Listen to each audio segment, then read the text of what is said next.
दाना ना मिला मुर्गों को तो इकट्ठा सारा मोहल्ला कर दिया। दाना ना मिला मुर्गों को तो इकट्ठा सारा मोहल्ला कर दिया और देखा शेर को जंगल में इन बंदरों ने हल्ला कर दिया।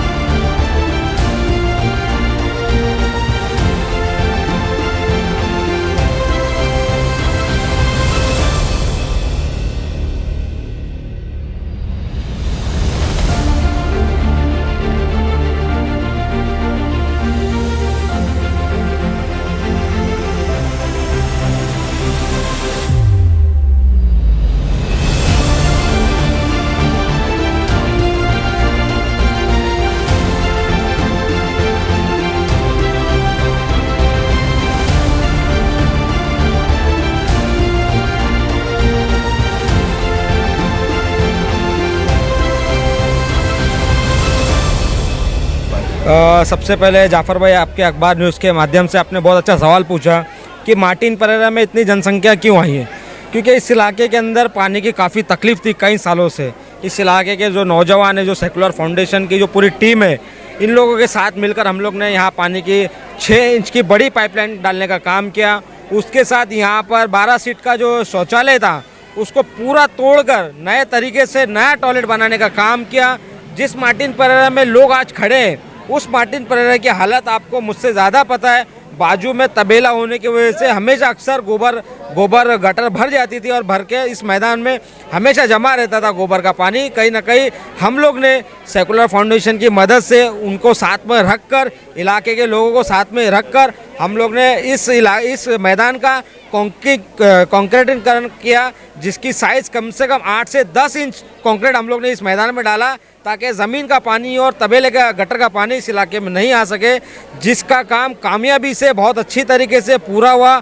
और कहीं बारिश गुजरने के बाद भी इस इलाके में किसी तरीके से गोबर का पानी देखने को नहीं मिला, जिसकी वजह से इस इलाके के लोगों ने और ख़ासकर सेकुलर फाउंडेशन की टीम ने इस प्रोग्राम को आयोजित किया। हर बार वैसे गोबर का जो तबेले से जब पानी आया कर रहा था, गंदा पानी, क्या वो पूरी तरह से बंद हो गया? मार्टिन परेरा चाल हो या फिर आनंद भवन के पीछे का एरिया है, वो सब बंद हो चुका है? मुझे कहीं ना कहीं लगता है कि हम लोग ने जब गोबर गटर का पानी जब आता था तो उसकी बेस तक गए। क्यों गोबर का पानी बार बार बाहर निकलता है? जब हमने पता किया तो कहीं ना कहीं गोबर की गटर जो थी वो पूरे 100% भर चुकी थी, जिसको हम लोग ने ज़मीन से खुदवा कर 1 मीटर खोद कर ज़मीन से उसको लिया। और आज कहीं ना कहीं उस 1 मीटर खोद कर लेने की वजह से उसका पानी कहीं ना कहीं नीचे ही रहता है। कहीं ना कहीं ओवरफ्लो होने के बाद भी कहीं ना कहीं उसका पानी इलाके में देखने को नहीं मिलता है। एक बात आपने कही कि मार्टिन परेरा में सबसे ज़्यादा परेशानी जो थी पानी की तकलीफ थी, क्या वो पानी की समस्या पूरी तरह से ख़त्म हो गई? मैं आपसे आपके माध्यम से न्यूज़ के माध्यम से कहना चाहूँगा और इस इलाके के लोगों की गवाही देना चाहूँगा कि 101% नहीं 200% इस इलाके के लोगों की पानी की समस्या कहीं ना कहीं हम लोग ने मिलकर इसको ख़त्म करने का काम किया। और एक बात ये बताइए कि जो तानाजी नगर के अंदर शांति नगर की जो पाइपलाइन जा रही थी, वो झरी मरी की पानी की उससे समस्या होगी या वो पानी कहाँ जा रहा है? हमारे जनता को, झरी मरी के लोगों को भी इसकी जानकारी होनी चाहिए, क्योंकि लोगों के अंदर असमंजस है कि ये पानी कहीं ना कहीं किसी और को दिया जा रहा है, ना कि लोकल लोगों को दिया जा रहा है। ये पूरा जो पानी जो शांति नगर में हम लोग 6 इंच की लाइन जो लाइन डाल रहे हैं, ये 100% 110% ये पानी सिर्फ और सिर्फ शांति नगर में रहने वाले रहीवासियों को दिया जा रहा है। उसकी वजह भी आपको बताना चाहता हूँ। शांति नगर का इलाका जो है, आज उस इलाके की पॉपुलेशन काफ़ी बढ़ चुकी है। जाफ़र भाई, पॉपुलेशन काफ़ी बढ़ चुकी है और उनको जो पहले पानी की लाइन थी वो 6 इंच की लाइन थी।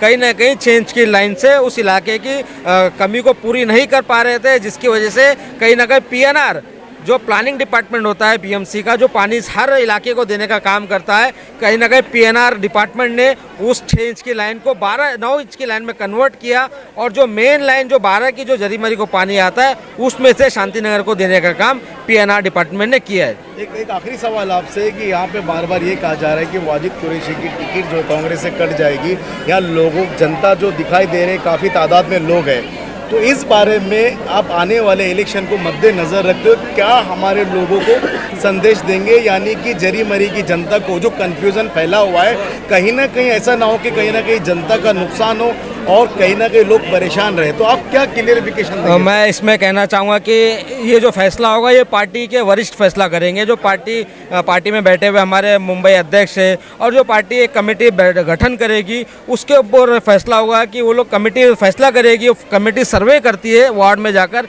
इलाकों में जाके कि हमारे नगर सेवक ने, जो कांग्रेस के नगर सेवक ने काम किया है कि नहीं किया, उस आधार पर टिकट देने का फैसला होगा। और मैं आपके माध्यम से एक बात कहना चाहता हूँ कि मुंबई शहर के अंदर कांग्रेस के नगर सेवक पहले नंबर 1 की पार्टी बनी थी। आप भी जानते हैं कि मुंबई महानगर पालिका में अगर सबसे ज़्यादा काम किसी ने किया है तो कांग्रेस के नगर सेवकों ने वो काम किया है। तो आप कितने तैयार हैं आने वाले महानगर पालिका इलेक्शन के लिए, कांग्रेस की तरफ से या अपक्ष से? देखिए, जो लोगों ने अपना काम नहीं किया होगा, जो लोगों ने वार्ड में अपनी अपनी जिम्मेदारी पूरी तरीके से नहीं निभाई होगी, उनको फिक्र होगी, उनको उनके सामने जाना है कि किस आधार पर वो उनके वोटरों के सामने जाएंगे, उनके इलाके में रहने वाले लोगों के सामने जाएंगे। मुझे लगता है कि अगर मैंने मेरे इलाके का सही से, मेरे जो कार्यकाल मुझे 5 साल का मिला था, उस 5 साल के कार्यकाल में अगर मैं सही से लोगों का काम कर सका हूँ, करने में कामयाब हुआ हूँ, तो मुझे किसी चीज़ की दिक्कत नहीं होगी उनके सामने जाने की।